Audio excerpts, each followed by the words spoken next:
2 ദിവസത്തെ ന്യൂസിലൻഡ് സന്ദർശനം പൂർത്തിയാക്കി ഇന്ത്യയിലേക്ക് തിരിച്ച പ്രധാനമന്ത്രി നരേന്ദ്രമോദി അല്പസമയത്തിനകം ന്യൂഡൽഹിയിലെത്തും.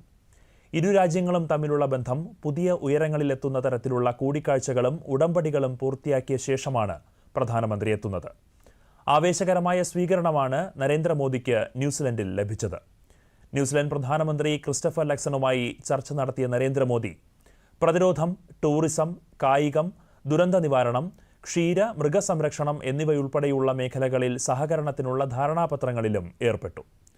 ഓക്ലൻഡിലെ സ്പാർക്ക് അരീനയിൽ നടന്ന കമ്മ്യൂണിറ്റി പരിപാടിയായിരുന്നു സന്ദർശനത്തിലെ പ്രധാന ആകർഷണം. 10,000-ലധികം ഇന്ത്യൻ പ്രവാസികളാണ് പരിപാടിയിൽ പങ്കെടുത്തത്.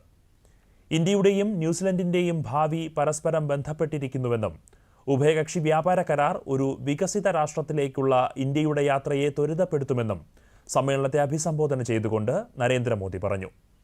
പ്രധാനമന്ത്രി ലക്സൺ ഇന്ത്യയെ ഒരു വിശ്വസ്ത സുഹൃത്തായി വിശേഷിപ്പിക്കുകയും ന്യൂസിലൻഡിന്റെ പുരോഗതിക്ക് ഇന്ത്യൻ സമൂഹം നൽകിയ സംഭാവനകളെ പ്രശംസിക്കുകയും ചെയ്തു. നരേന്ദ്രമോദിയുടെ നേതൃത്വത്തെ അദ്ദേഹം അഭിനന്ദിച്ചു. പ്രധാനമന്ത്രി ലക്സന്റെ ഊഷ്മളമായ ആതിഥ്യ മര്യാദയ്ക്ക് നന്ദി പറഞ്ഞ പ്രധാനമന്ത്രി ഇന്ത്യ ന്യൂസിലൻഡ് ബന്ധത്തിൽ ഈ സന്ദർശനം ഒരു പുതിയ അധ്യായം തുറന്നുവെന്ന് അഭിപ്രായപ്പെട്ടു. 4 പതിറ്റാണ്ടിലേറെയായി ഒരു ഇന്ത്യൻ പ്രധാനമന്ത്രി ന്യൂസിലൻഡ് സന്ദർശിക്കുന്നത് ഇതാദ്യമായാണ്.